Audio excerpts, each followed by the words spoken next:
c'était délicat de choisir tous les sujets à aborder dans cette présentation. On va parler technique, on va parler organisation politique, on va parler législation, on va essayer de regarder des aspects sociologiques. J'essaie de vous présenter un petit peu tout. Alors, ça pourrait peut-être par moment être un peu fouillis ou passer du coq à l'âne. J'espère que ça sera fluide quand même. Mais en préambule, je voulais faire quelques considérations sur la gestion des eaux souterraines, les spécificités de leur gestion, et avec un discours qui va passer du constat à l'action en passant par la prise de décision. Et en guise de préambule, il y avait deux choses que je cite souvent. La première, c'est les propos d'un ami avocat spécialiste de droit public qui affirme souvent, quand il travaille sur ces sujets, que les eaux souterraines sont le passager clandestin des politiques de l'eau. Ça rejoint la notion du patrimoine invisible qu'on a évoqué tout à l'heure.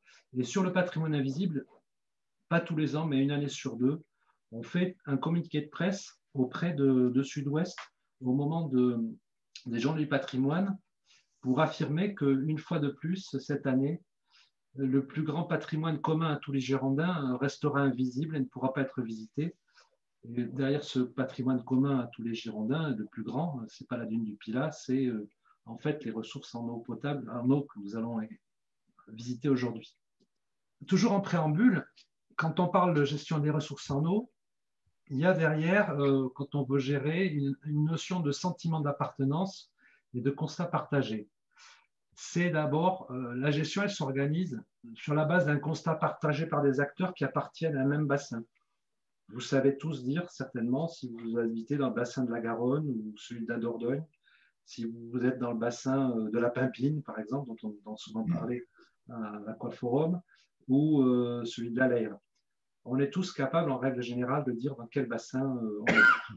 En revanche, on est rarement en capacité de dire quelle est la nappe souterraine qu'on a sous nos pieds, puis souvent on en a plusieurs, et on n'a pas le sentiment d'appartenir à un bassin hydrogéologique. Il n'y a pas déjà ce rapport à la ressource, ce rapport géographique ou physique à la ressource. Et puis, pour tout ce qui touche aux eaux superficielles, la gestion, elle démarre toujours sur un constat partagé. Et ce constat, il est relativement facile, puisqu'il suffit qu'on aille tous ensemble sur le pont, nous marchons, où nous vivons, quelle est son extension. Et il n'y a pas de constat direct, ou alors très rarement. Le constat direct, c'est uniquement si on habite à proximité d'une source. Et donc, en fait, on n'est plus dans des eaux souterraines proprement dites, mais on est dans les émergences en surface d'une eau souterraine. Là, on peut peut-être voir si le débit a changé ou si la couleur a changé. Mais en règle générale, on ne voit rien. Et le constat, il est fait par un expert, un hydrogéologue, qui va s'appuyer sur des informations ponctuelles, à travers de forages. Là, on voit sur cette illustration quelqu'un qui fait une mesure de niveau dans un forage. Donc, des informations ponctuelles, disparates, discontinues, parce que là, c'est une mesure ponctuelle, alors qu'on aimerait peut-être pouvoir faire des chroniques comme sur le graphique du milieu. Et puis, on va ce constat est relève de l'expert. Et puis, même l'expert va se poser la question de savoir, quand il constate un désordre, où est l'amont. Et pour ce faire, il va déjà être obligé de rapprocher un certain nombre d'informations pour construire une carte piézométrique comme sur la droite de cette diapositive. Donc, on est dans un contexte un petit peu particulier qui complexifie les questions relatives à la gestion. Alors, pour résumer ce préambule, la difficulté de la gestion des eaux souterraines, elle réside dans différents facteurs, parmi lesquels notamment donc, l'invisibilité de la ressource, le caractère ponctuel, discontinu et fragmentaire de l'information, que donc le spécialiste va devoir exploiter pour poser son constat, l'absence de conscience collective ou de sentiment d'appartenance ou de rattachement à une nappe en particulier ou à plusieurs nappes. Et ça, c'est un véritable problème quand on veut organiser la gestion. Un problème aussi, c'est la place de l'expert, puisqu'il est indispensable pour poser le constat, il est toujours là. Alors, c'est un expert qui doit démontrer qu'il sait ou qu'il comprend, mais avec les limites de son savoir, et j'essaierai de vous exposer dans les propos qui suivent les difficultés parce qu'on a quelquefois des doutes, hein, nous-mêmes, on ne sait pas tout interpréter, donc on a des savoirs limités, mais il faut aussi donner le sentiment quand même que les choses sont connues, maîtrisées.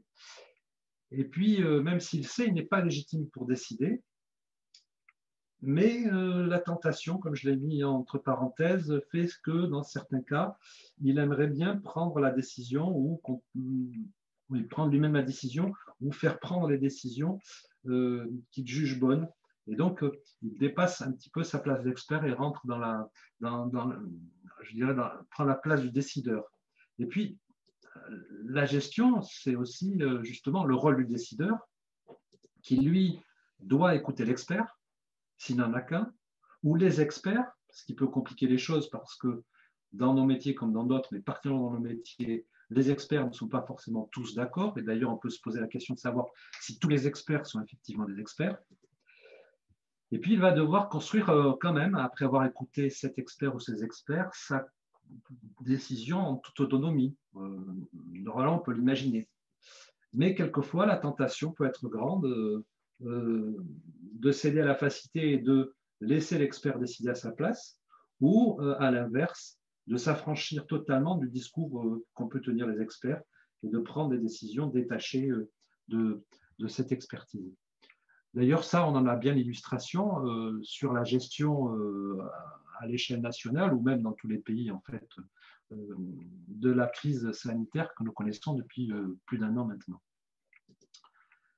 Alors, ce préambule étant fait, on va parler donc des nappes profondes de Gironde. On verra que les limiter à la Gironde, c'est réducteur, mais l'établissement que je dirige et la gestion dont nous avons la responsabilité se limite au territoire girondin. Alors, le territoire girondin, il a quelques caractéristiques. Il a une première particularité, c'est que c'est le plus grand département du territoire métropolitain, avec un peu plus de 10 000 km². Il a une population qui était d'un peu plus de 1 600 000 habitants en 2018. Une population qui croît à un rythme élevé, puisqu'on a 1,3% d'augmentation par an déjà depuis plusieurs années. Et puis, pour alimenter cette population, on prélève bon an mal an 120 millions de mètres cubes dans le milieu naturel, dont 98% d'eau souterraine, ce qui est un taux très élevé par rapport à la moyenne nationale qui est plutôt de 60. Et puis, les 3/4 de ces eaux sont issues des nappes captives ou des nappes profondes qu'on va évoquer tout au long de cet exposé. C'est un territoire qui est très richement doté en eau. Il n'y a qu'à d'ailleurs regarder le nom de la ville-centre Bordeaux et puis le nom de la région Aquitaine. Et sur notre département, il pleut en moyenne 8 milliards de mètres cubes par an. Alors 1 milliard de mètres cubes, c'est un cube d'1 kilomètre de côté. Donc vous voyez un petit peu les volumes qui tournent. On a des cours d'eau qui traversent notre territoire et qui se jettent dans l'océan. La Garonne, qui, bon an, mal an, charrie 20 milliards de mètres cubes d'eau vers l'estuaire, dans lequel se déverse aussi la Dordogne, 14 milliards de mètres cubes. La Leyre, qui déverse dans le bassin d'Arcachon près d'1 milliard de mètres cubes par an. Et puis, nous avons aussi des nappes phréatiques. Alors, la nappe phréatique, c'est la première nappe qu'on rencontre sur le sol, avec les grandes nappes alluviales, la Garonne et la Dordogne. Et puis, une nappe un petit peu exceptionnelle, celle du sable des Landes, sur lequel je vais m'arrêter un instant, puisque les Landes, je vous rappelle qu'historiquement, c'était une zone qui était considérée comme insalubre et difficile à traverser. Au début du 19e, on considérait qu'aller de Bordeaux à Bayonne, c'est-à-dire traverser les Landes, c'était quelque chose de très compliqué puisqu'on allait traverser des zones insalubres dans lesquelles le paludisme régnait en maître, en fait des zones de marée. Et cet excès d'eau, d'ailleurs, a justifié qu'en 1856, on impose le drainage du massif forestier landais et on impose à toutes les communes de planter des pins. Le pin étant un arbre qui consomme énormément d'eau, pour assainir ces milieux. Ça veut dire que près de la moitié du département de la Gironde, on a un excès d'eau, ou une nappe dans laquelle on a une quantité très, très importante d'eau qui a amené à un aménagement particulier du milieu. Et puis on a les nappes profondes. Alors par nappe profonde, on va regarder un schéma, hein. Il faut entendre un empilement de formations géologiques de la surface jusqu'à des profondeurs très importantes, de plus d'un millier de mètres. Un empilement de formations qui sont plus ou moins perméables ou imperméables. Et dans les parties poreuses et perméables circule de l'eau à des profondeurs plus ou moins grandes. Alors ces nappes, elles sont qualifiées de profondes, mais elles ont toutes des zones dans lesquelles elles sont à la surface du sol. Mais on les appelle profondes dans leur globalité. Alors, on a sur ce graphique un schéma schématisé sommairement les ressources en eau du département de la Gironde, hein, avec l'océan donc à gauche, à l'ouest, la forêt de pins que j'évoquais sur la nappe du Sable des Landes, avec d'ailleurs les secteurs sur lesquels on va trouver des grandes cultures, et notamment la maïsiculture, qui trouve dans cette nappe du Sable des Landes ou du Plio quaternaire des quantités d'eau importantes pour l'irrigation. On a aussi les cours d'eau que j'évoquais tout à l'heure. La ville est là présente. Et puis, on voit ainsi une sorte décrit le cycle de l'eau que l'on connaît avec l'évaporation côté océanique, les précipitations sur le continent et les circulations d'eau en surface à travers les rivières et puis en profondeur au travers des lacs. Alors, c'est un schéma qui est assez ancien. On ne peut pas s'empêcher de mettre des circulations d'eau d'est en ouest, en milieu souterrain. Je vais tout de suite faire un petit focus sur les nappes profondes, justement, à cette occasion-là. Pour essayer de vous dire que la discipline à laquelle j'ai été formé, l'hydrogéologie, c'est une discipline qui est issue d'une science relativement jeune et donc qui évolue de manière assez continue. Quand il y a une vingtaine d'années, je suis arrivé en Gironde pour m'occuper de la gestion de ces nappes après un exercice départemental de réflexion sur le sujet. On avait en tête ce schéma avec des précipitations sur les contreforts du Massif central qui alimentaient les nappes profondes et des écoulements qui se faisaient donc d'est en ouest avec un déversement de ces nappes dans l'océan. Ce type de fonctionnement nous amène à penser que quand je suis à l'est, donc près des zones d'alimentation, je vais trouver de l'eau très jeune. Et quand je vais à l'ouest vers l'océan, je vais trouver des eaux plus anciennes.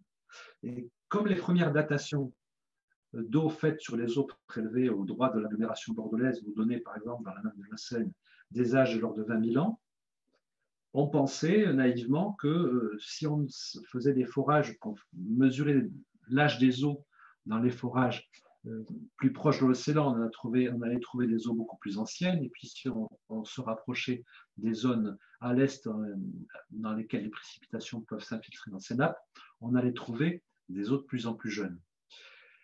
Et en fait, lorsque les mesures ont commencé à se multiplier, on s'est aperçu que finalement, l'eau avait un âge relativement homogène dans ces nappes et qu'on n'avait pas ces variations attendues d'est en ouest. Il a bien fallu expliquer pourquoi on n'avait pas cette gradation d'âge. Et d'ailleurs, ces âges assez homogènes pouvaient laisser à penser que ces nappes étaient fossiles et ne se renouvelaient pas. En fait, il a donc fallu repenser les concepts ou les modèles qu'on avait du fonctionnement de ces nappes et puis remonter dans l'histoire de l'homme, mais surtout l'histoire de la planète. Quand on fait de la géologie, on se déplace dans le temps assez facilement. Et puis, si cette eau a 20 000 ans à peu près de manière assez homogène, la question est de savoir ce qui se passait à la surface de la Terre il y a 20 000 ans. Mais en fait, il y a 20 000 ans, c'est vrai qu'il y avait l'homme de Cro-Magnon qui vivait dans les secteurs où nos nappes s'alimentent, hein, vers la Dordogne. Mais il y a 20 000 ans, l'homme de Cro-Magnon, il vivait dans un climat qui est très différent de celui qu'on connaît aujourd'hui, puisqu'il vivait à la fin de la période des glaciations. Et à cette période-là, on avait donc des stocks énormes de glace stockées sur le continent. de l'eau qui n'était donc que sur le continent et qui n'était plus dans l'océan, ce qui fait que le niveau de l'océan était plus bas de 150 mètres.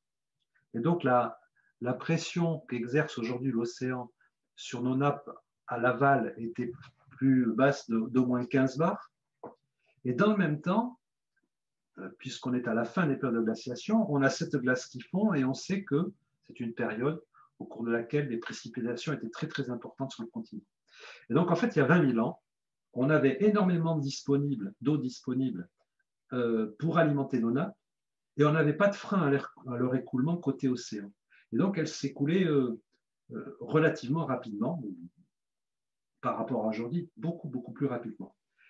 Et la fin des glaciations, cette débâcle glaciaire du continent, s'est traduite par une remontée brutale du niveau de l'océan de 150 mètres, qui en fait a tellement ralenti les écoulements souterrains qu'on a l'impression aujourd'hui qu'ils sont figés.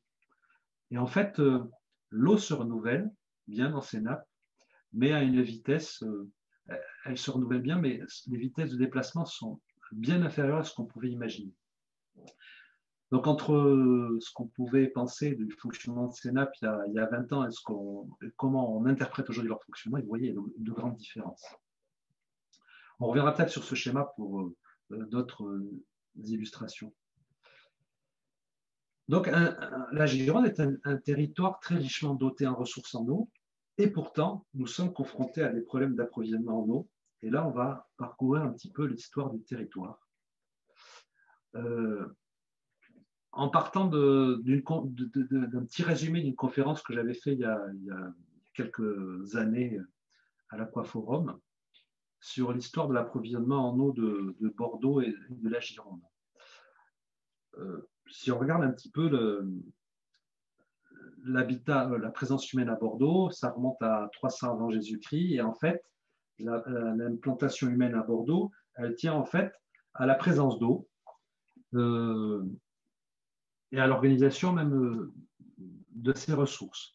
En fait, Bordeaux, c'est une zone, c'est une colline, hein, la place Gambetta est un sommet en fait d'une butte calcaire qui était entourée de marais liés en fait à la divagation du Peug et de la Devèze, qui en faisait une place facile à défendre.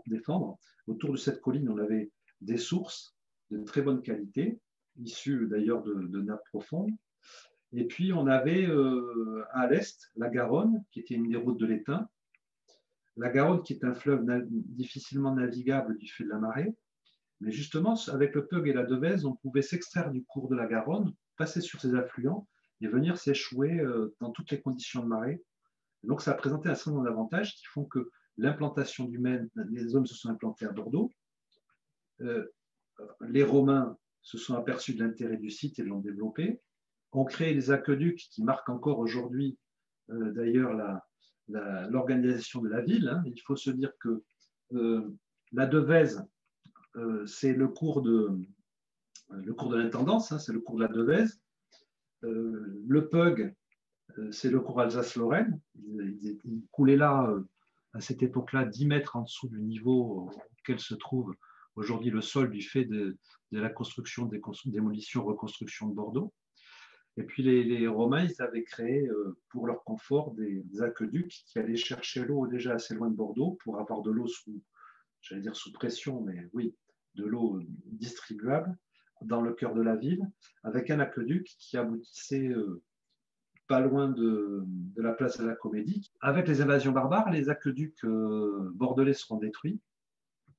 Et c'est à partir de cette époque-là, du Moyen-Âge, que Bordeaux et l'agglomération au sens large sera confrontée à un problème récurrent d'approvisionnement en eau potable qui va marquer les esprits des décideurs locaux, des aménageurs, des édiles, jusqu'à la Deuxième Guerre mondiale. Alors, quand je parle de Bordeaux, je ne parle pas de toute la Gironde. Et c'est vrai, parce que si on regarde justement le rapport du territoire à l'eau, on a, je l'évoquais tout à l'heure, la nappe du Sable-Liant, de la nappe du Plio quaternaire, on va dire en rive gauche de la Garonne, où la ressource en eau est très abondante et facilement accessible. Cette accessibilité, elle se voit d'ailleurs dans l'organisation de l'implantation humaine sur ces territoires, puisqu'on a à l'ouest de la Garonne, parmi les plus grandes communes du territoire national. Je pense que Lacanau-Ourtin se situe dans le top 10 des communes les plus grandes de la Gironde, avec un habitat dispersé, lié au fait que sur ces territoires, en fait, où qu'on soit, si on fait un trou, on va très vite trouver la nappe du sable des Landes à quelques mètres, et donc on n'a pas de problème d'approvisionnement en eau. Et puis en revanche, quand on regarde ce qui se passe en rive droite de la Garonne, et notamment dans l'entre-deux-mer, où l'eau est localement très difficilement accessible, on va avoir des habitats très concentrés autour d'un point d'eau, avec généralement des communes toutes petites. Et on a en Gironde la plus petite commune de France qui fait moins de 4 hectares, avec Castelmont-Combalbret. Cette concentration, elle n'est pas due qu'à la volonté de se protéger d'un ennemi en fortifiant la ville, il est aussi lié au fait que la ressource était difficilement accessible sur cette partie du territoire. Alors, dans cette histoire, donc, retenez que du Moyen-Âge à la Deuxième Guerre mondiale, on a des problèmes récurrents d'approvisionnement en eau potable de l'agglomération bordelaise. Et à titre d'exemple, on peut dire qu'à vers 1850, la ville de Bordeaux, qui avait un service d'eau, ne disposait en plein été d'une capacité de distribution qui se limitait à 5 litres environ par personne et par jour, à comparer aux 150 dont nous avons besoin aujourd'hui. Ce qui va se passer, c'est qu'après-guerre, on va avoir une multiplication des forages dans les nappes profondes. Et ça tient au fait qu'on a un transfert de technologie juste avant-guerre de la recherche pétrolière vers le monde du forage pour la recherche d'eau. En fait, ça se traduit ainsi, c'est que le premier forage dans les nappes profondes en Gironde, il a dû être fait vers 1850. Et puis, on voit que ce nombre de forages croît doucement et que juste après-guerre, on a une explosion du nombre de forages. Et il s'ensuit d'ailleurs, concomitamment, sur ce graphique, on le voit, une augmentation notable des prélèvements annuels dans ces nappes qui passent, vous voyez, de 0 en 1850 à 90 millions environ dans les années 70 pour atteindre pratiquement 165 ou 168 millions au début des années 2000. En fait, cette augmentation continue du nombre de forages et des volumes prélevés, elle fait penser, et sans qu'il y ait de problème apparent, elle fait penser aux décideurs locaux que le problème récurrent d'approvisionnement en eau de l'agglomération de Bordeaux, de l'agglomération et même du territoire départemental, parce que où qu'on soit en Gironde, si on fait un forage suffisamment profond, on va trouver de l'eau de bonne qualité, et souvent qui jaillit naturellement du sol. Donc elle fait penser que les problèmes d'approvisionnement en eau sont derrière nous de manière définitive. C'est oublier ce sentiment de sécurité, il va être interrogé par le professeur Henri Scholler, qui est un des pères fondateurs de la science hydrogéologique et qui est en poste à la faculté des sciences de Bordeaux, qui en 1956 s'interroge sur la durabilité de ce modèle qui consiste à augmenter sans cesse le nombre d'ouvrages et les volumes prélevés dans les nappes profondes. Il est suffisamment... Alors, je pourrais dire pourquoi Henri Scholler se retrouve plutôt un homme un Lorrain qui aurait dû faire toute sa carrière dans le nord de la France. En fait, il vient à Bordeaux, il va faire de Bordeaux une référence internationale en matière d'hydrogéologie parce qu'il a un enfant sourd-muet et un des rares établissements capables d'accueillir son fils est à Bordeaux. Et c'est pour ça qu'on se retrouve à Bordeaux un pôle d'excellence dans cette discipline aujourd'hui. Et c'est aussi pour ça que le questionnement sur ces nappes profondes, qui sont jusqu'alors méconnues, intervient. Il est suffisamment persuasif dans son alerte ou dans son questionnement sur les risques liés au développement continu du nombre de forages et des volumes prélevés.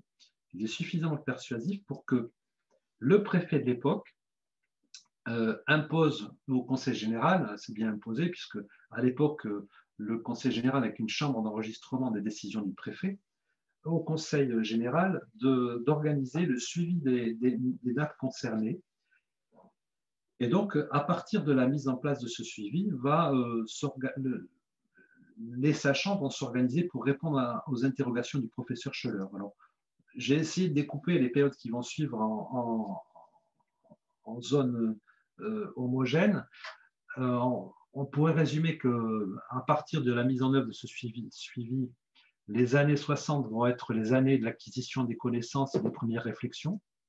Les années 70, ça va être la conceptualisation et la théorisation du fonctionnement de ces nappes qui ne fonctionnent pas comme les nappes superficielles que l'on connaît tous.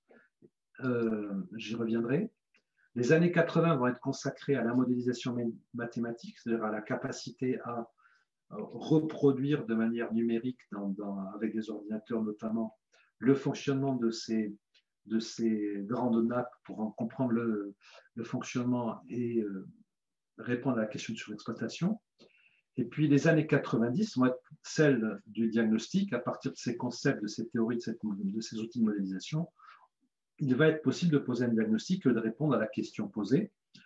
Et en fait, c'est en 1996, donc 40 ans plus tard, qu'on aura enfin la réponse à la question posée par le professeur Schoeller. Et la réponse, c'est certaines nappes girondines qui nous alimentent en eau sont en effet surexploitées. Donc cette réponse apportée à cette question, après 40 ans consacrés par les spécialistes à l'examen de ce questionnement, elle m'amène à faire un petit focus sur comment on peut estimer qu'une telle nappe est surexploitée.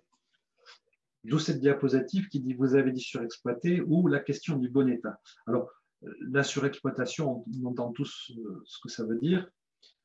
Le bon état, c'est un concept qui a été posé dans les directives européennes, où en fait, la gestion de la ressource en eau doit aujourd'hui, on le voit dans tous les textes, viser le bon état. Alors, par bon état, ça veut dire que le milieu rend les services qu'on attend de lui, ne se dégrade pas, sera utilisable pour les générations futures, que la biodiversité qui est liée sera maintenue. Voilà, ce qui se cache derrière ce bon état.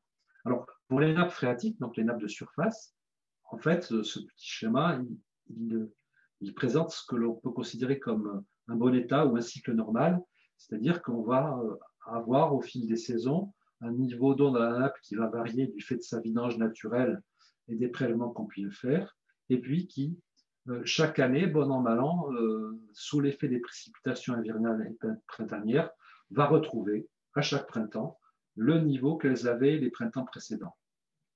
Ça, on pourrait dire que du point de vue quantitatif, c'est le bon état pour les nappes souterraines les plus répandues, qui sont peu profondes et qui sont à faible inertie.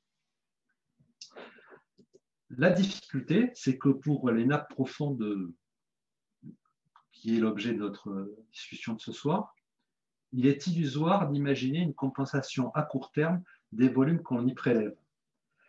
Et ça, c'est illusoire. Il a fallu longtemps pour que les spécialistes le comprennent, et surtout, il a fallu longtemps, et il faudra encore longtemps, que tous les hydrogéologues en soient convaincus. En fait, on est sur des systèmes avec, par exemple, comme je l'illustre sur ce petit bloc diagramme, un empilement de couches avec des nappes. Et si on prend la nappe la plus profonde que nous avons ici, nous avons, j'ai volontairement mis Bordeaux avec un forage à Bordeaux, vous voyez, qui est schématisé sur ce graphique. Et puis, une des zones dans lesquelles la nappe de l'Éocène, par exemple, s'alimente, Bergerac. Bon, voilà. Si je fais un pompage dans mon forage créé à Bordeaux, je vais générer, en fait, dans cette nappe, une onde de dépression. En fait, je vais générer une onde de dépression qui, dans la profondeur, va être proportionnelle au débit d'exploitation et qui va s'étendre d'autant plus loin que le temps passe. En fait, l'aire d'extension de l'influence de mon pompage à Bordeaux va s'étendre au cours du temps. Plus je pompe, plus je vais avoir une influence lointaine. Si mon système de réservoir est encadré par des couches parfaitement étanches au-dessus et en dessous, il va falloir que j'attende que mon aire d'influence atteigne la zone de Bergerac, où ma nappe est à à ras-bord et que la pluie ne peut plus y rentrer puisque elle est tellement pleine ma nappe que l'eau ne peut plus y rentrer, il va falloir que j'attende que l'influence de mon pompage atteigne Bergerac pour que je puisse avoir une compensation des volumes que j'ai prélevés. Et en fait, si on prend les caractéristiques hydrodynamiques de ces milieux, le temps qu'il faudrait attendre pour qu'un prélèvement à Bordeaux commence à avoir une influence sur Bergerac, c'est plus d'un siècle.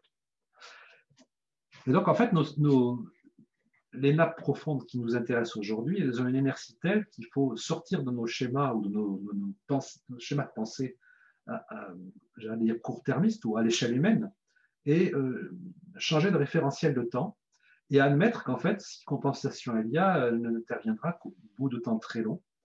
Alors, ça ne va pas être un siècle ou un siècle et demi, parce que la situation que je vous présente, elle est volontairement simplifiée, et ne serait-ce que du fait que les couches imperméables qui encadrent ce réservoir colorié en bleu, elles ne sont pas parfaitement imperméables. Elles sont imperméables à petite échelle, mais à grande échelle, elles laissent passer des quantités non négligeables d'eau. Je ne vais pas rentrer dans des détails plus complexes, mais c'était pour illustrer justement la complexité du sujet.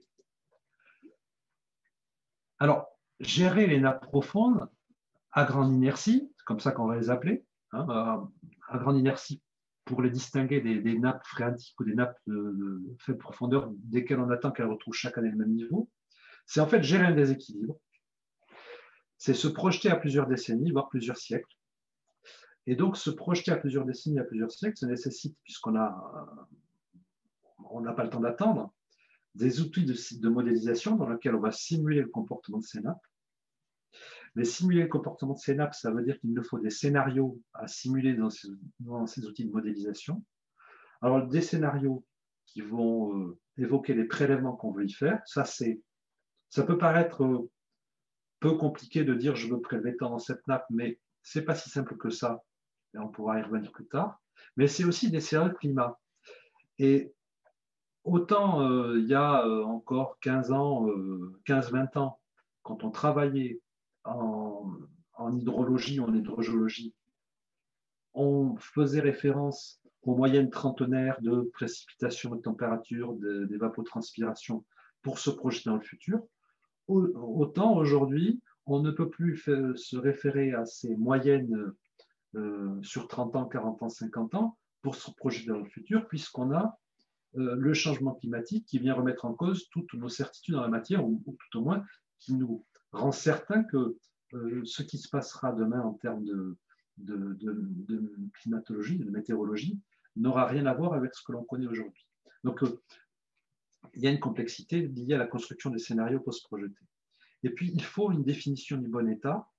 Et sans rentrer dans le détail, je vous dirais que autant les textes européens et les textes français ont été assez clairs sur ce qu'était le bon état pour les nappes de surface à faible inertie, autant ils ont été totalement silencieux sur les définitions du bon état pour ces nappes profondes à grande inertie, voire même ont voulu transposer les définitions qui pourraient s'appliquer aux nappes de surface ou aux nappes profondes, et en posant le principe qu'une baisse continue de niveau dans une nappe est le symptôme de sa surexploitation. Or, en fait, je vous l'ai dit tout à l'heure, il faut admettre, quand on exploite ce genre de nappe, qu'on va passer par une période transitoire de déséquilibre et que ce n'est que sur les très long terme qu'on peut juger d'une surexploitation ou non. Et donc, on s'est retrouvé, alors qu'on le verra tout à l'heure, la Gironde s'organiser pour poser des règles de gestion de ses ressources à une définition du bon état qui était en train de s'élaborer à Bruxelles et à Paris, qui nous aurait amené à devoir renoncer en fait à toute exploitation, même à l'arrêt total de l'approvisionnement en eau potable du département de la Gironde, puisque l'essentiel de notre eau potable vient de ces nappes. Donc la Gironde a dû poser sa définition du bon état et puis aller vendre ce bon état à Bruxelles et à l'échelon central en France pour éviter que les textes ne nous contraignent injustement à ne plus exploiter ces nappes. Alors bon, ça ne gêne pas La Gironde a l'habitude de s'affronter au pouvoir central, parce que dans la culture des Girondins, je ne vous l'apprends pas, et puis on a même pu y prendre un certain plaisir. Et puis la dernière chose qu'il faut pour gérer les nappes à grande inertie, c'est des spécialistes du sujet, et je vous l'ai dit, là on a une difficulté parce que dans les gens qui partagent ma discipline, qui ont été formés à l'hydrogéologie, il y a ceux qui ont été formés ou qui ont été confrontés aux nappes à grande inertie, et puis il y a les autres. Alors, ceux qui y ont été, on est peu nombreux, et on a, je dirais, une spécialisation complémentaire que je vais essayer de vous illustrer que par un seul point, c'est que quand vous, sur les bancs de l'école ou même à l'université, on apprend que l'eau est un fluide incompressible. Bon. En fait, un fluide tellement peu compressible qu'on peut négliger sa compressivité dans tous nos raisonnements. En fait, à cette échelle-là, le paramètre principal quand on prélève de l'eau en sénape, c'est la compressivité de l'eau, puisqu'en fait, on génère des ondes de pression et l'eau qu'on extrait, on l'extrait du sol, du sous-sol par décompression. Je ne vais pas rentrer dans les détails, mais ce qu'on apprend comme une règle générale en matière d'hydraulique, en fait, elle ne s'applique pas à ces outils. Et tant qu'on n'y a pas été confronté, on est bien en peine pour comprendre leur fonctionnement et proposer une gestion. Dernier commentaire sur cette logique de l'importance de la compressibilité, c'est qu'on se retrouve en fait avec un comportement des nappes qui va être complètement contre-intuitif. Et ce que l'on va pouvoir prendre pour un symptôme, une dégradation, en fait, n'en est pas forcément. Mais je ne vais pas rentrer dans les détails plus compliqués sur ces sujets.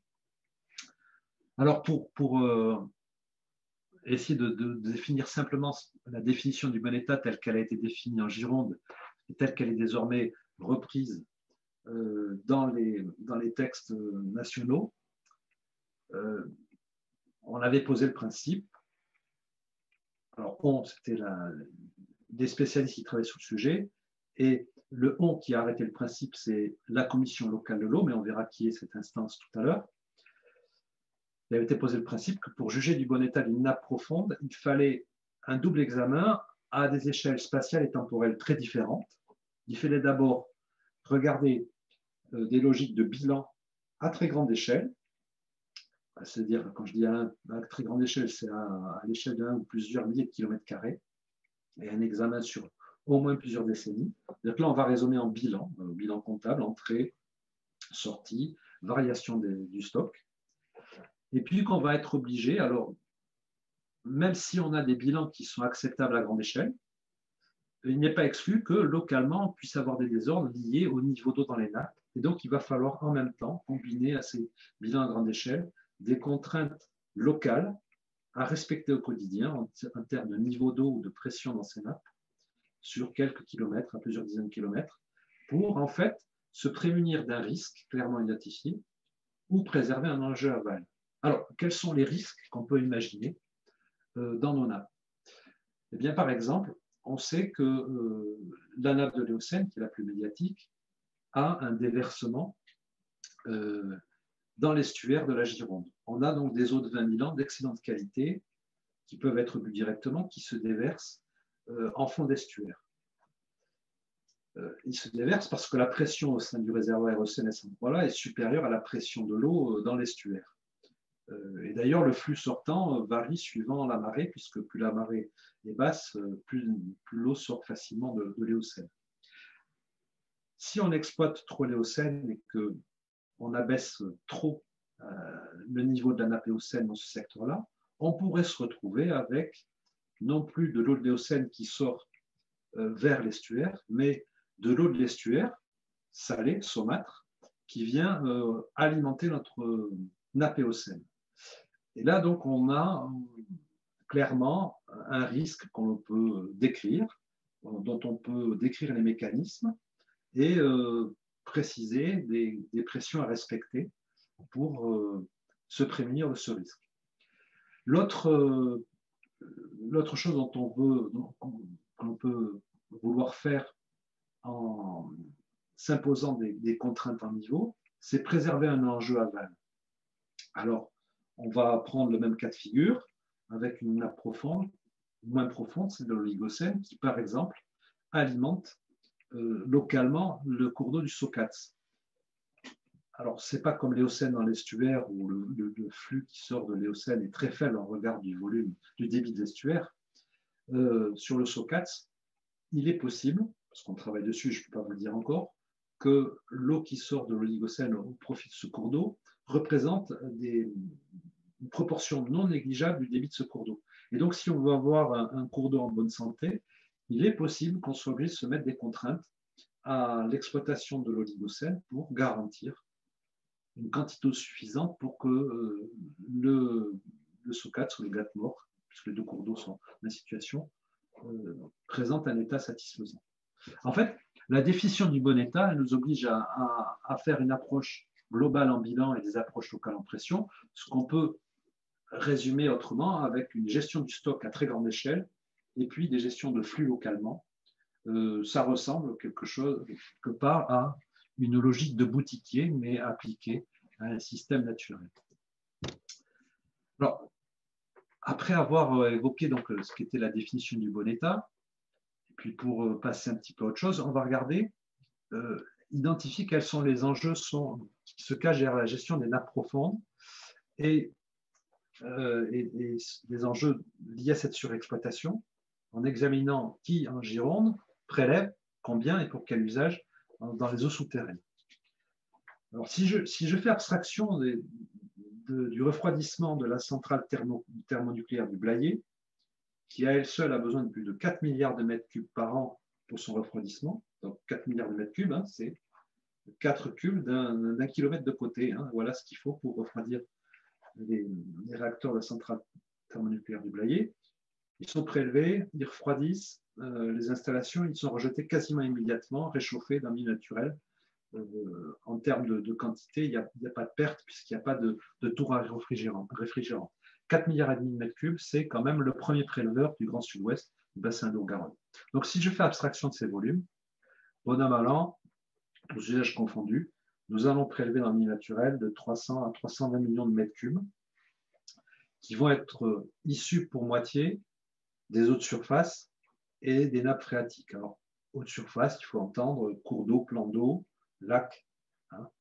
Et la destination des eaux qui sont prélevées de ces 150 à 160 millions de mètres cubes prélevés chaque année dans les eaux de surface et les nappes phréatiques, c'est destiné essentiellement à l'agriculture irriguée, un petit peu à l'industrie, marginalement à l'eau potable, puisqu'on a quasiment que la prise d'eau dans le lac de Cazaux pour l'alimentation en eau potable du secteur d'Arcachon dans ces eaux.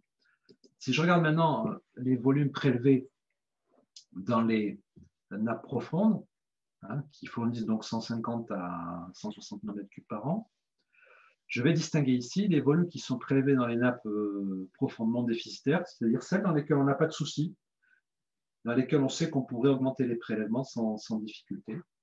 Et dans ces nappes profondément déficitaires, en fait, l'essentiel des usages sont l'eau potable et l'agriculture, qui représentent chacun presque 50% des prélèvements. On a ensuite les nappes profondes dites à l'équilibre, c'est-à-dire que ce sont les nappes pour lesquelles on sait qu'elles ne supporteront pas, ne supporteraient pas longtemps des prélèvements supérieurs à ce que l'on pratique aujourd'hui. Dans ces nappes dites à l'équilibre, donc en limite de surexploitation, l'eau potable est majoritaire puisqu'elle représente 93% des volumes prélevés. Puis enfin, on a les nappes déficitaires, donc celles que l'on sait être en surexploitation. Et là aussi, l'eau potable représente plus de 90% des volumes. Et en fait, tout de suite, on voit les enjeux qui se cachent derrière cette situation. Si je reprends donc mes nappes et les volumes qui sont prélevés, je pourrais dire que la situation est préoccupante, hein, notamment parce que 75% de l'eau potable du département provient de ressources en limite de surexploitation ou déjà surexploitées. Les 3/4 de notre eau, hein, ça pourrait faire peur. Et que l'eau potable représente plus de 92% des prélèvements dans les nappes en limite de surexploitation ou surexploitée. Ce qui veut dire que les problèmes proviennent de l'eau potable et que l'eau potable sera forcément concernée par la résolution des problèmes de surexploitation. Puis en fait, derrière derrière cette situation se cache un enjeu qui est l'intérêt de ces nappes pour l'approvisionnement en eau potable. En effet, dans une eau qui a 20 000 ans, vous ne trouverez bien entendu aucune substance issue de la chimie moderne. Et donc, vous allez être à l'abri d'un certain nombre de problèmes sanitaires liés, par exemple, à la présence dans les eaux superficielles de pesticides, de résidus médicamenteux ou autres substances qui constituent pour demain les enjeux sanitaires.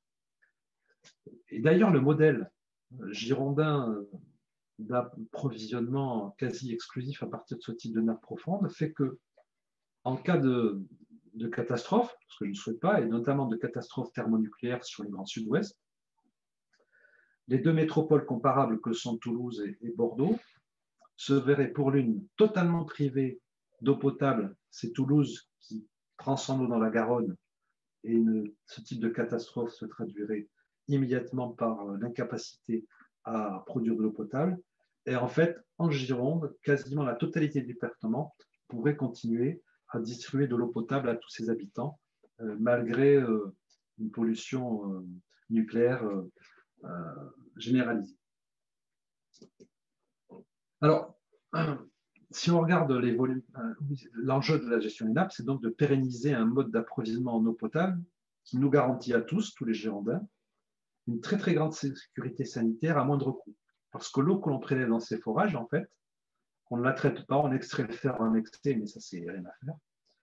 Et il n'y a quasiment pas de traitement sur l'eau en Gironde, juste une stérilisation qui est imposée en distribution.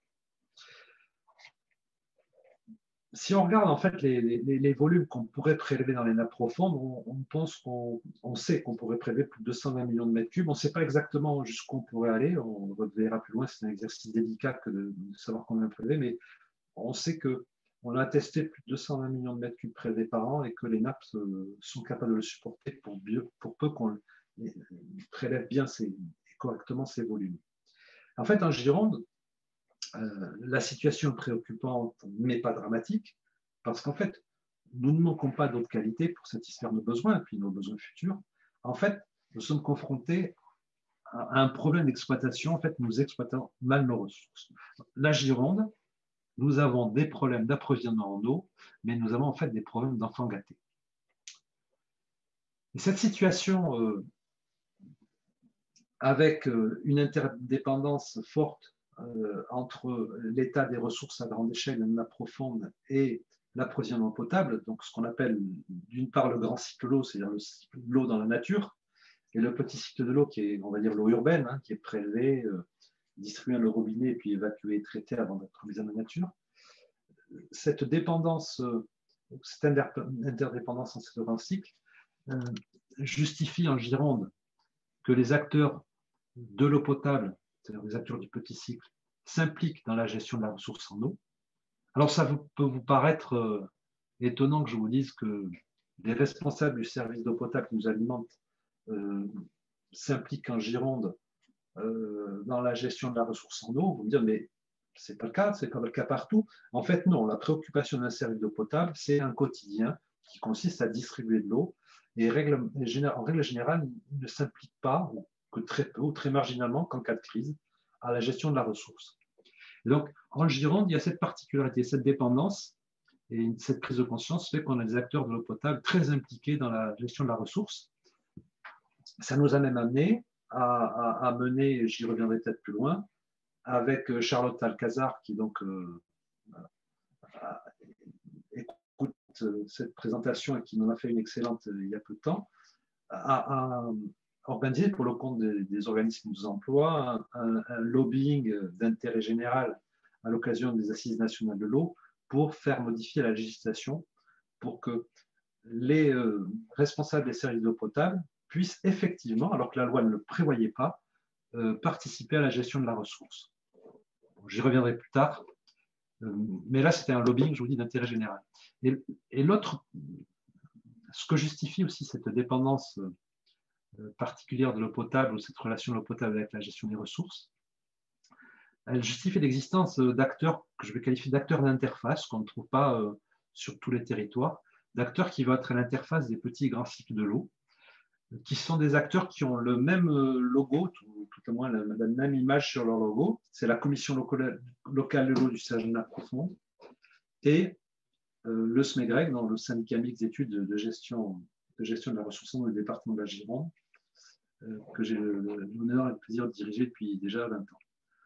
Et en fait, on va voir qui sont ces acteurs et quels sont leurs rôles.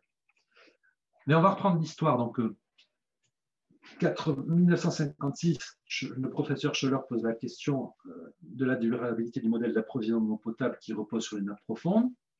1958, suivi des nappes portées par le Conseil général. Il perdure encore aujourd'hui. C'est un des plus anciens systèmes de suivi des nappes. 1996, la réponse à la question posée par Schoeller est apportée. Certaines nappes sont surexploitées. Et ça va avoir des conséquences en termes de prise de décision en 1998 par les principaux acteurs de la gestion de l'eau que sont d'une part Bordeaux Métropole, la communauté urbaine à l'époque, qui a besoin d'eau pour approvisionner une population croissante, du département, qui est donc le Conseil général, qui porte ce suivi et qui s'intéresse à tous ces sujets au titre de sa clause de compétence générale, et puis l'agence de l'eau qui est le pilote. Et il va y avoir deux décisions qui sont prises. L'élaboration d'un SAGE, d'un schéma d'aménagement et de gestion des eaux, qui va nécessiter la mise en place d'une commission locale de l'eau, et la création d'un établissement public spécialisé, donc le syndicat mixte d'études et de gestion de la ressource en eau du département de la Gironde. Et il faut savoir que ces décisions, elles sont prises par deux acteurs qui, à l'époque, ne sont pas vraiment politiquement du même bord, puisque c'est le département présidé à l'époque par Frédéric Madrel, qui s'associe dans des établissements publics spécialisés avec la communauté urbaine, présidée à l'époque par Alain Juppé. Mais face à la complexité et aux enjeux, ils ont décidé de s'associer pour relever ce défi. Donc, l'élaboration d'un SAGE est décidée, la commission locale de l'eau est installée, on va voir comment tout ça fonctionne. Le SAGE sera approuvé dans sa première version en 2003, ce qui en fait un des SAGE élaborés le plus rapidement à l'échelle nationale et qui en fait le premier SAGE du bassin d'Eau-Garonne et le premier SAGE du territoire national entièrement dédié aux eaux souterraines et le seul aujourd'hui dédié en fait aux nappes profondes à grande inertie. Ce SAGE sera révisé en 2013 et à cette occasion seront modifiés les statuts SMEGREG qui ne se limitera plus à ces deux partenaires historiques, Bordeaux Métropole et département, mais s'ouvrira à d'autres acteurs de l'eau potable. Alors, petit focus sur les schémas d'aménagement et de gestion des eaux et les commissions locales de l'eau. La loi de 92, la loi sur l'eau de 1992, deuxième grande loi sur l'eau française, puisque la première loi, c'est celle de 1964 qui crée les agences de l'eau, à l'époque l'agence financière de bassin, qui en fait, dès 64, c'est une loi de décentralisation, hein, puisque la loi 64 prône la gestion de la ressource en eau à l'échelle de 6 grands bassins. Ce n'est plus une gestion qui est décidée à Paris, mais en fait, c'est déjà un système de décentralisation qui se met en place avec les agences financières des bassins. La loi de 92, elle va plus loin dans la décentralisation, puisqu'elle demande à chacun de ces bassins d'élaborer un schéma directeur d'aménagement et de gestion des eaux, et puis elle prévoit un nouvel outil, le schéma d'aménagement et de gestion des eaux, qui est un outil de planification à portée réglementaire pour un bassin versant, en fait pour une ressource, une entité hydrogéologique cohérente, qui va donc permettre d'aller au-delà de la réglementation générale qui s'applique sur l'ensemble du territoire national et l'adapter à des problématiques locales. Et cette réglementation, elle va être élaborée par une commission locale de l'eau, une clé, que l'on appelle souvent Parlement local de l'eau, et en fait à qui on va conférer le pouvoir de poser donc, des règles locales qui seront ensuite entérinées par le préfet et s'appliqueront sur le territoire.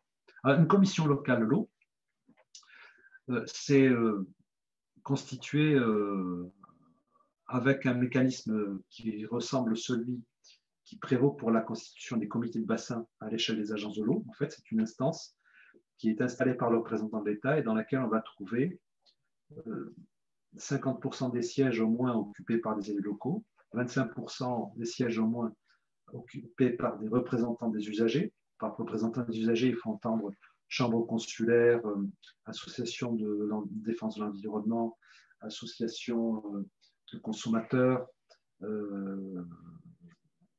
représentants des fédérations de pêche, que sais-je. Et puis 25% au plus de représentants de l'État.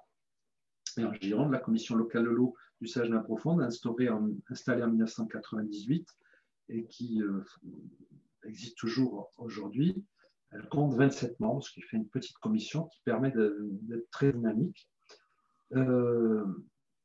Et elle se réunit de manière très régulière à chaque élection. Une particularité, c'est que cette commission locale de l'eau, elle n'est pas dotée d'une personnalité morale, d'une personnalité juridique, tout comme le comité de bassin pour l'agence de l'eau. Et en fait, elle doit s'appuyer sur un autre acteur pour agir.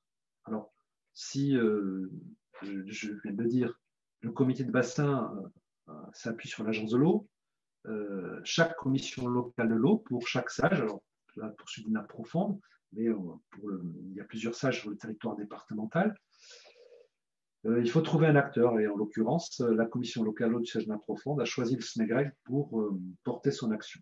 Alors, quand je dis il y a d'autres sages sur le territoire départemental, on est particulièrement bien doté en sages. Je vais en oublier, mais on a par exemple un sage sur les lacs médocains, un sage sur le Ciron, un sage sur le bassin de la Leyre, un sage sur l'estuaire. On est concerné par le sage d'Ordogne-Aval. On est concerné par le sage Garonne, par le sage, on a aussi le sage Île-Drône, le sage Drô. Vous voyez, donc à chaque fois qu'il y a un bassin avec une problématique particulière et une organisation d'acteurs prêts à s'investir dans la gestion, on peut élaborer un sage.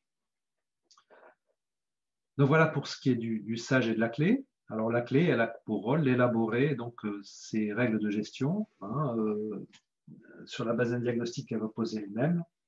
Et une fois que le sage sera approuvé, il s'imposera aux décisions publiques et à l'action de chaque administré. Notre établissement, lui, qui a été choisi par le département, pour parler très rapidement de lui, sur la base de ce statut modifié en 2018, donc il a pour mission de faciliter la gestion équilibrée des ressources en eau souterraine, mettre en œuvre le SAGE, garantir la transparence, accueillir les collectivités territoriales eau potable. Ses membres sont aujourd'hui le département de la Gironde, Bordeaux Métropole et 27 services d'eau potable hors Bordeaux Métropole. En fait, siègent dans notre établissement ou se représentent dans notre établissement, on va dire globalement 70% des habitants au travers des services d'eau potable, 100% au travers des départements et 70% des volumes prélevés pour l'eau potable. Et en fait, c'est une collectivité territoriale, donc il est dirigé par une assemblée qui fonctionne comme un conseil municipal, un conseil départemental ou un conseil régional. Je ne veux pas épiloguer là-dessus. Simplement dire que notre établissement a une particularité, c'est qu'il a été reconnu en 2015 par l'État en tant qu'établissement public territorial de bassin. En fait, un petit focus sur l'organisation administrative française. La gestion de la ressource est une compétence régalienne. C'est en fait une compétence de l'État et elle n'a jamais été, jusqu'à un passé récent, attribuée aux collectivités territoriales. Mais celles-ci pouvaient s'investir ou contribuer à la gestion au titre d'une clause de compétence générale qui a disparu récemment avec des évolutions législatives. Et à partir des années 90, du fait de l'émergence d'un très grand nombre de structures à l'échelle nationale, notamment sur les grands fleuves et les grands bassins, pour gérer les problèmes d'inondation et de sécheresse, est apparue une notion de labellisation en établissement public territorial de bassin. C'est en fait un label délivré par l'État, au travers duquel il reconnaît qu'une collectivité territoriale est compétente ou a un savoir-faire ou est organisée pour s'impliquer dans la gestion de la ressource et devient de ce fait un interlocuteur privilégié de l'État sur ces sujets qui relèvent de ses domaines propres, et puis est en capacité d'organiser l'action des collectivités et d'animer cette action au profit de la ressource. Donc, depuis 2015, notre établissement est reconnu en tant qu'établissement public territorial de bassin. Alors, un sage, c'est, je l'ai dit, une commission locale de l'eau, mais c'est aussi un périmètre. Et là, je l'ai dit tout à l'heure dans mes propos, un SAGE, ça s'élabore sur une entité hydrologique cohérente ou hydrogéologique cohérente. Et dans les nappes qui nous intéressent en Gironde, il y a la nappe de l'Éocène, j'ai choisi celle-là parce que c'est la plus médiatique. Et si je regarde l'aire d'extension de cette nappe, en fait, vous voyez qu'on la trouve sur le piémont pyrénéen, on la trouve vers Toulouse, elle a une aire d'extension immense, et pour autant, sa gestion, on ne l'organise qu'à la petite échelle du territoire girondin. Alors, il y a une explication d'abord qui pourrait être technique, qui est de dire, je l'ai dit tout à l'heure, pour gérer ce genre de ressources, il faut un outil de modélisation, donc un outil de représentation numérique du système pour pouvoir se projeter à long terme. Et en fait, le modèle qu'on utilise, c'est le modèle nord-aquitain développé par le BRGM, outil qui a nécessité plus d'une dizaine de millions d'euros d'investissement sur un peu plus de 20 ans pour être opérationnel. Et en fait, ne couvre pas l'intégralité de la nappe. D'ailleurs, il y a un outil qui est en cours de développement sur l'Éocène, sur le sud du bassin. J'ai vu tout à l'heure dans les noms des personnes qui assistent à cette conférence, notre collègue hydrogéologue qui a en charge les nappes profondes du sud-bassin, qui pourrait en parler. Donc déjà, l'outil ne nous permet pas de nous prononcer sur ce qui se passe dans le sud du bassin. Puis on peut se dire que si l'outil a été développé déjà sur le nord du bassin, c'est que les problèmes ne sont peut-être pas les mêmes que dans le sud.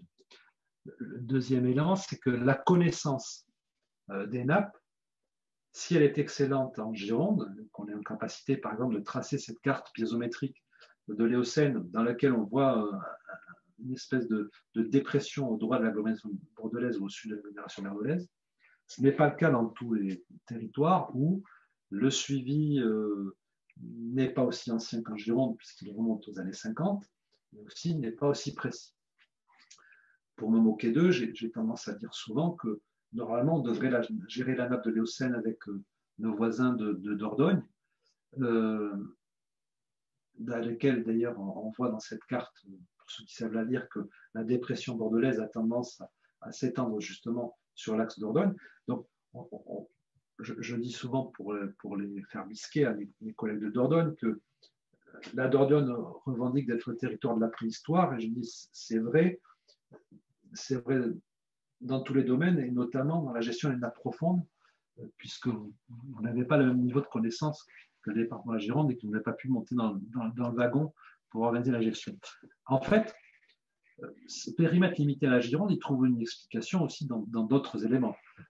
Si on regarde un petit peu la population des départements qui sont concernés par le modèle mathématique nord-aquitain, qui est notre outil de référence, la Gironde représente plus de 40% de la population, de l'emploi, de la valeur ajoutée brute, et puis aussi près de 50% des volumes prélevés. Et en plus, on va se retrouver en Gironde avec l'essentiel des ordres qui sont identifiés se trouvent en Gironde. Et donc, plutôt que d'attendre que tous les territoires soient au même niveau de connaissance et soient à maturité pour organiser une gestion de ces nappes profondes à une grande échelle qui serait justifiée aujourd'hui, il a été décidé de limiter le périmètre de ce SAGE au département de la Gironde et de le laisser avancer le plus vite possible pour poser des jalons ou encadrer les problèmes qui étaient les plus cruciaux sur le territoire girondin. Alors, regardons maintenant un petit peu ce qu'il y a dans ce SAGE, qui a donc été approuvé dans sa première version en 2003 et révisé en 2013. Donc, je vous le disais tout à l'heure, à grande échelle, sur tout son périmètre, eh bien, il subdivise son territoire en 5 zones. Il définit des unités de gestion, on va voir ce que c'est, en croisant une nappe à une zone. Il arrête un volume maximum prélevable pour chacune de ces unités de gestion. Donc, il fixe une limite à l'exploitation. En fait, il définit les limites pour respecter le bon état de ces nappes.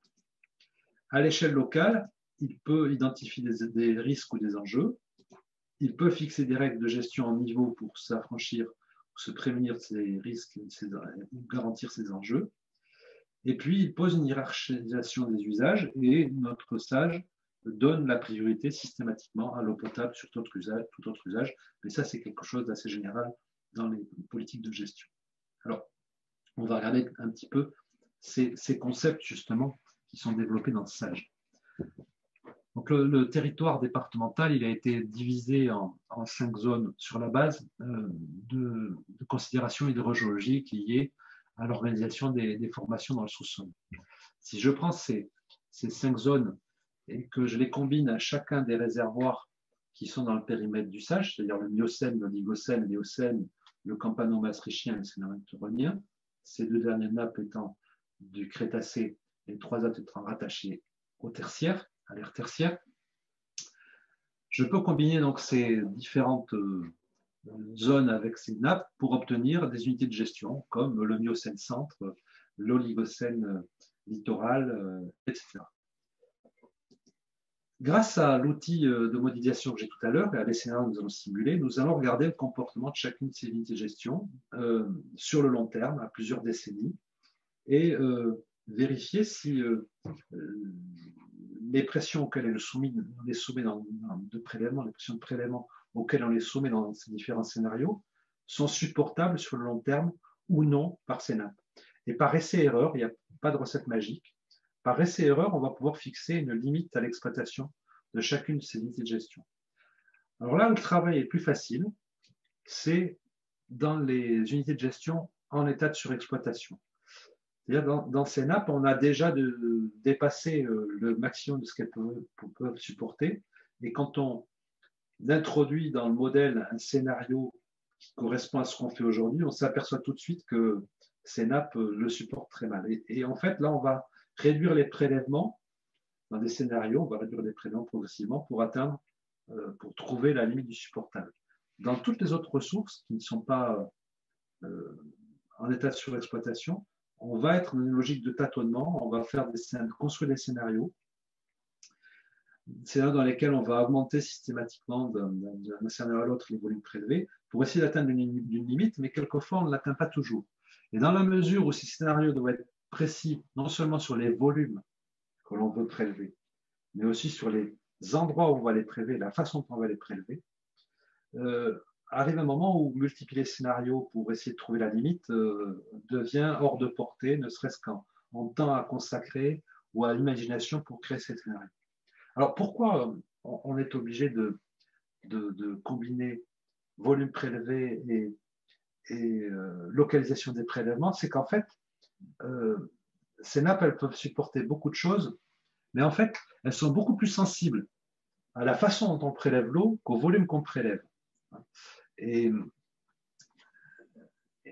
c'est en fait un petit peu l'inverse de ce qui se passe sur les nappes superficielles où en fait le critère prédominant c'est quand même le volume que l'on prélève. Donc chaque unité de gestion, on lui a fixé un maximum prélevable et on va comparer ce maximum prélevable au volume qu'on prélève actuellement et on va classer cette unité de gestion en non déficitaire, c'est-à-dire qu'on n'a pas atteint la limite de ce qu'elle peut supporter. À l'équilibre, on est en limite, on est proche de la limite. Et puis déficitaire, c'est comme c'est en état de surexploitation. Alors si je vous représente ça sous forme de carte, voilà donc nos différents nappes, Miocène, Oligocène, Éocène, Campano maastrichtien, Cénoman turonien. Combiner ces zones, on obtient des unités de gestion. Celles qui sont en bleu, on n'a pas de souci. Celles qui sont en jaune, on est en limite de surexploitation, il ne faut pas augmenter les prélèvements. Et on voit que la grande zone centre, en jaune, l'Oligocène, est en limite de surexploitation. Et puis, il y a 2 unités de gestion en rouge qui sont en état de surexploitation. C'est l'Éocène et le Campano maastrichtien. L'Éocène étant une des ressources qui fournit le plus d'eau potable sur le territoire départemental. Donc ça, c'est un des premiers bilans, constat que fait le SAGE et qu'il va devoir maîtriser et réparer. Et puis, l'autre élément, ce sont les risques locaux avec règles de gestion et les enjeux aval. Alors, pour les risques locaux, il y avait une vingtaine de risques qui avaient été identifiés dès le départ.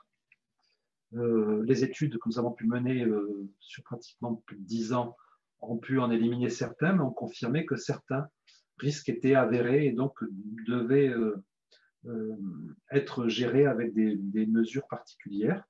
Notamment, c'est un risque de salinisation de l'Inde de l'Éocène inférieur à moyen sur la bordure estuarienne nord de la du Médoc, et puis un risque de dénoyage de l'Oligocène au sud de l'agglomération bordelaise. Alors, là, petit focus, aussi pour vous dire qu'on est en train, pour vous illustrer le fait qu'on parle de physique, mais on parle de sciences naturelles, et qu'on a toujours des surprises. On savait que sur la pointe du Médoc, certains forages aléocènes, alors que plus au sud, ils donnent de l'eau douce d'excellente qualité, certains forages aléocènes donnaient des concentrations en sel non négligeables, et même dans certains cas pouvaient dépasser les limites de qualité pour la production d'eau potable. Et donc, l'hypothèse a été faite immédiatement qu'on avait là une relation entre la nappe de l'Éocène et l'estuaire, et que c'était l'exploitation de nos forages à l'Éocène qui générait des intrusions salines, ce qu'on appelle des intrusions salines, depuis l'estuaire. Fort de cette hypothèse, le travail a été réalisé, des études ont été réalisées, notamment par le DRGM, pour comprendre quels étaient les mécanismes, où étaient les risques, comment on pouvait les gérer. Pour qu'on s'aperçoive, au bout d'un moment, que finalement, les salinités qu'on trouvait dans certains forages étaient supérieures à celles présentes dans l'estuaire.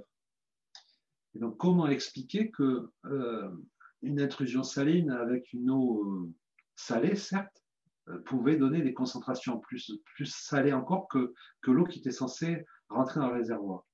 Et en fait, il a fallu là aussi repenser la vision qu'on avait de l'organisation de ces nappes. Et en fait, la salinisation n'est pas liée à une intrusion d'eau de l'estuaire vers les nappes sous l'effet d'une exploitation. En fait, ce sont des eaux fossiles piégées dans des alluvions. Alors, je ne vais pas vous refaire l'histoire, mais dans les dépôts alluviaux en bordure estuarienne jusqu'à Bordeaux, on peut trouver des eaux très salées piégées dans les sédiments. Et ce sont ces petites poches d'eau salée qui viennent dégrader la qualité de l'eau dans l'Éocène en bordure nord de l'estuaire. Et on les gère différents méthodes dans ces intrusions salines. Je ne vous détaille pas le risque des noyages de l'Oligocène au sud de Bordeaux, qui est un phénomène dont il faut je ne le détaille pas, c'est trop complexe. Et puis, la question des enjeux aval, je n'ai pas de carte à vous présenter parce que ça fait maintenant 5 ans qu'on travaille sur l'identification des enjeux aval. Alors, on a quelques pistes, notamment les cours d'eau que j'évoquais tout à l'heure, comme le Socat ou le Gatmore en relation avec l'Oligocène, dont l'état pourrait dépendre des flux sortant de ces nappes.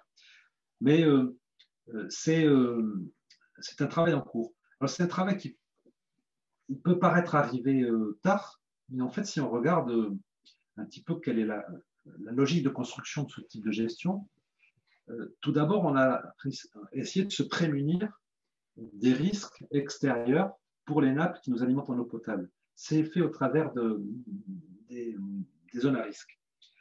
Et puis, à l'occasion de la révision, on s'est dit, bon, maintenant qu'on maîtrise un petit peu la gestion de nos risques, on a commencé à être altruiste et à se demander si, en fait, d'autres milieux n'avaient pas besoin des eaux qui sortent de nos nappes. Ce n'était pas notre préoccupation dans un premier temps. Ça l'est aujourd'hui parce qu'on est beaucoup plus à l'aise sur la gestion des risques que fait peser l'extérieur sur nous. On peut commencer à se poser la question des enjeux pour l'extérieur de ce qui se passe dans nos nappes. Les nappes captives, quand on dit captives, elles sont sous pression entre deux couches imperméables. Et quand je prélève de l'eau dans ces nappes, je vais les décomprimer. Le réservoir va totalement rester saturé en eau. Si je pompe trop, je vais faire passer le niveau de la nappe sous la couche imperméable supérieure, et donc je vais remplacer l'eau par de l'air en règle générale. Et c'est ça le phénomène des dénoyages. Donc en fait, je ne prélève plus de l'eau qui se décomprime, mais à ce moment-là, je suis en train de vider le réservoir réellement. Ça se traduit par des phénomènes chimiques, une perte de productivité, une dégradation chimique de la ressource. Voilà. C'est un phénomène qu'il faut absolument éviter. Bon, le SAGE, il fixe, pour résoudre nos problèmes, des conditions d'accès aux ressources, une obligation d'optimisation des usages, et pour réduire les prélèvements surexploités dans les nappes surexploitées, il donne la priorité donc à l'optimisation des usages, des politiques d'économie d'eau et maîtrise des consommations pour toutes les nappes. Il prévoit de compléter ces économies d'eau qui sont mobilisées depuis déjà 20 ans par des substitutions de ressources, on va voir de ce dont il s'agit. et avec un préalable aux substitutions, la révision des autorisations de prélèvement. Alors, je vais essayer d'illustrer quand même rapidement ces choses-là. En 2003, ce qui est fixé comme limite à l'exploitation de l'Éocène, par exemple, c'est de ne pas dépasser 40 millions de mètres cubes de prélèvement par an dans l'Éocène. Voilà qui figurait sur ce bleu. Le volume prélevé à cette époque-là, il est de l'ordre de 60 millions de mètres cubes. Donc on se dit, bon, il y a 20 millions de mètres cubes de trop, il suffit qu'on trouve 20 millions de mètres cubes par an ailleurs pour résoudre le problème. Sauf que si on regarde la somme des autorisations de prélèvement qui ont été délivrées par l'État au fil du temps sur cette nappe de l'Éocène, on arrive à un cumul de 180 millions de mètres cubes des autorisations de prélèvement, qui ne sont pas toutes utilisées par les acteurs qui en bénéficient. Mais si on demande à un acteur d'abandonner son autorisation et d'aller chercher l'eau ailleurs, ben, l'effort que fait cet acteur pourrait être remis en cause par un acteur qui tout à coup se met à pomper alors qu'il ne pompait pas ou se met à pomper plus parce qu'il avait une autorisation de prélèvement surdimensionnée. Et donc, le SAGE, il prévoit d'abord un travail imposé à l'État de révision des autorisations de prélèvement, ce que l'État a rarement l'habitude de faire, qu'il a été contraint de faire, mais il s'y est prêté de bonne grâce. Ensuite, nous avons une politique d'économie d'eau et de maîtrise des consommations qui doit nous ramener, donc, une fois que l'État a ramené les autorisations de prélèvement au volume prélevé, la politique d'économie d'eau, elle doit nous permettre de réduire encore ces prélèvements et on va ensuite mettre en œuvre une politique de substitution de ressources, un changement de source d'approvisionnement. Bien entendu, l'effet cumulé de la politique d'économie d'eau et de substitution de ressources doit permettre d'atteindre des objectifs, de respecter les limites à l'exploitation. Donc la révision des autorisations de prélèvement elle a été faite. Elle est d'ailleurs en cours de reprise par l'État qui va contraindre encore plus un certain nombre d'acteurs. Les économies d'eau, elles sont en cours, et on va en parler, elles sont en cours, c'est un exercice permanent. Les substitutions de ressources, elles sont en cours elles aussi. Et il y a une question qui est posée régulièrement, c'est jusqu'où pousser la politique d'économie d'eau et quand passer aux substitutions.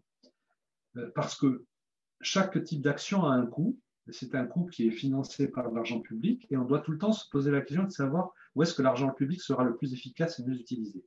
Et il arrive un moment quand on fait des économies d'eau où le mètre cube supplémentaire à économiser, il coûte tellement cher qu'il vaut peut-être mieux collectivement, si l'usage le justifie, qu'on aille chercher une autre ressource pour satisfaire ce besoin plutôt que d'essayer de le réduire encore. Et puis la dernière question, si on bascule dans la logique de substitution, c'est qui doit substituer, où et avec quelles ressources en eau. Et ça, c'est un des gros sujets sur lesquels nous travaillons quasiment quotidiennement. La politique d'économie d'eau, très rapidement, elle concerne les services d'eau potable qui doivent réduire les pertes en distribution. Les réseaux sont fuyards, ils ne peuvent pas être totalement étanches, mais il convient d'être très, très exigeant en termes de gestion du patrimoine de manière à ce qu'il fuit le moins possible. Elle concerne aussi les acteurs publics qui doivent être exemplaires dans leurs usages. Il n'est pas question maintenant pour arroser un rond-point d'arroser la route en même temps. On peut même se poser la question de savoir s'il faut arroser le rond-point, si ça vaut le coup. Elle concerne les usagers économiques, puis elle concerne le grand public qui est sensibilisé régulièrement par des campagnes d'affichage ou des actions qui sont notamment portées par Terre et Océan et des actions d'ailleurs en milieu scolaire. Le résultat de cette politique d'économie d'eau qui a donc été mise en œuvre dès 2003, on peut l'illustrer ainsi avec deux diapositives. La première ici, c'est sur le graphique de haut, on voit l'évolution des volumes prélevés pour l'eau potable, toutes ressources confondues, à l'échelle du département de 1968 à 2003. Et vous voyez que ces volumes ne cessent de croître sur toute la période. En bas, vous avez le graphique de croissance de la population constaté de 68 à une période récente, ça va être jusqu'à 2017 ou 2018. Vous voyez d'ailleurs qu'on a une accélération de la croissance démographique. Et quand le SAGE a été élaboré, on avait des projections de l'INSEE de croissance de population qui étaient beaucoup plus faibles. Et sur la base de ces projections de l'INSEE, on pouvait imaginer que nos besoins en eau, nos prélèvements en eau pour l'eau potable allaient augmenter suivant la courbe en pointillé qui figure ici. Et en fait, dans la pratique, la politique d'économie d'eau nous a permis de contenir les volumes prélevés. Et en fait, aujourd'hui, en 2018 et même en 2020, on ne prélève pas plus pour l'alimentation en eau potable, on prélève même moins qu'on prélevait en 2003, l'année de l'approbation du SAGE. Et ce, pourtant, une augmentation de la population de 150 000 habitants. C'est-à-dire que le territoire il a su accueillir 1,25 million de personnes sans augmenter les volumes prélevés dans le milieu naturel pour l'eau potable. Et donc ça représente un coût évité en investissement en infrastructure de production d'eau potable de plus de 50 millions d'euros donc, que nous avons économisé. Ça, c'est une façon d'illustrer les résultats de la politique d'économie d'eau. L'autre, c'est de nous comparer. Et sur cette carte, vous avez la consommation domestique annuelle moyenne d'eau potable par habitant sur la période 2012-2016. Vous voyez qu'en Gironde, on a des ratios très faibles, inférieurs à 50. En fait, ils sont plutôt de 37 mètres cubes par an et par habitant, qui dénotent par rapport à nos voisins. Hein. Si on veut se comparer, par exemple, à des départements de strates équivalentes, je vous invite à regarder la Haute-Garonne, qui est en bleu marine, qui est au-dessus de 70, alors qu'on peut avoir en termes de population et d'activité, on est comparable, même si le tourisme est beaucoup plus important en Gironde que là-bas. Et on a des valeurs en fait qui sont comparables à celles du nord de la France, sur lesquelles on a des consommations plus faibles liées à des consommations, à une météo qui est moins favorable à la consommation. Alors, Eric en a parlé tout à l'heure en introduction. Ça nous a valu, ça c'est tout frais, vous êtes les premiers à le savoir, puisque ça a été fait hier. Le ministère de la Transition écologique a instauré un système de trophées d'économie d'eau. C'était la première année que ces trophées étaient délivrés. Et hier, les lauréats ont été annoncés publiquement. Et sur les 4 trophées nationaux qui ont été délivrés, le SMEGREG en a récolté 2 pour ces actions qui sont en fait le fruit des efforts de tous les Girondins sur la politique d'économie d'eau. Et en fait, ces 250 000 habitants que nous avons pu accueillir en fait sans augmenter les prélèvements pour l'eau potable, eh bien, ils nous valent aujourd'hui d'être au tableau d'honneur des territoires qui sont, je dirais, hydroéconomes. Et donc, on peut s'en féliciter. Alors, les économies d'eau, elles ne feront pas tout. Et il va falloir donc substituer ce que j'ai dit à plusieurs reprises. Alors, substituer, c'est quoi? C'est prendre un service d'eau potable qui prélève dans une ressource, qui a un ou plusieurs captages, dans une unité de gestion déficitaire, une zone à risque, et qui approvisionne, qui prélève un certain volume pour alimenter au travers de son réseau ses abonnés à un prix donné en euros au mètre cube. On va demander à ce service de créer un nouveau captage dans une ressource hors sage ou dans une ressource non déficitaire, de raccorder ce nouveau captage à son système de distribution et de substituer tout ou partie de ces volumes par cette nouvelle ressource, ce qui va nécessiter des travaux de création du captage, des travaux de création de son réseau, de modification de son réseau, et bien entendu va avoir une influence sur le prix de l'eau de ses abonnés, augmentation qui n'est pas négligeable.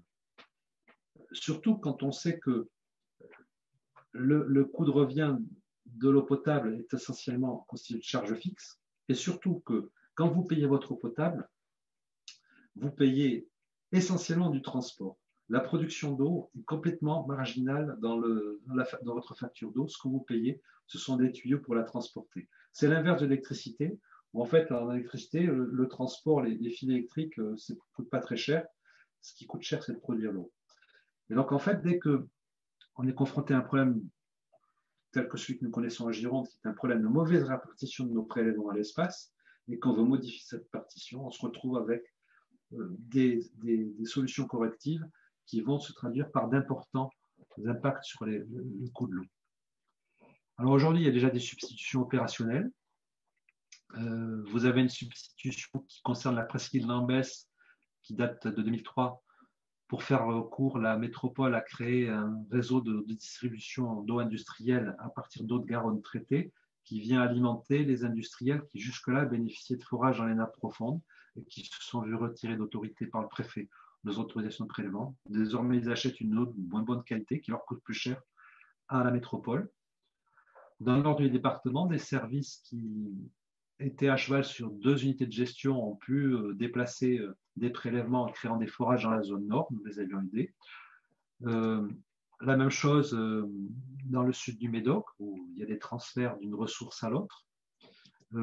Ça donne aujourd'hui un volume substitué de l'ordre de 3 millions de mètres cubes effectifs, sachant que pour résoudre nos problèmes, il faudrait encore, on va dire, un minima 25 à 30 millions de substitutions. Donc, il y a un projet qui est porté par Bordeaux Métropole, dont vous allez beaucoup entendre parler dans les mois qui viennent, qui s'appelle le champ Captalan du Médoc, qui va d'ailleurs faire l'objet d'une concertation, qui vise à apporter 10 millions de mètres cubes sur la métropole et les territoires périphériques, non pas pour accueillir de nouveaux habitants, mais pour venir se substituer justement à des prélèvements qui se font à l'Éocène. C'est-à-dire que ces 10 millions de mètres cubes que la métropole va être autorisée à prélever pour un territoire plus vaste que le sien dans le sud du Médoc, en fait, il va se traduire par un retrait par le préfet d'autorisation de prélèvement pour un même volume de 10 millions de mètres cubes dans un certain nombre de services d'eau potable.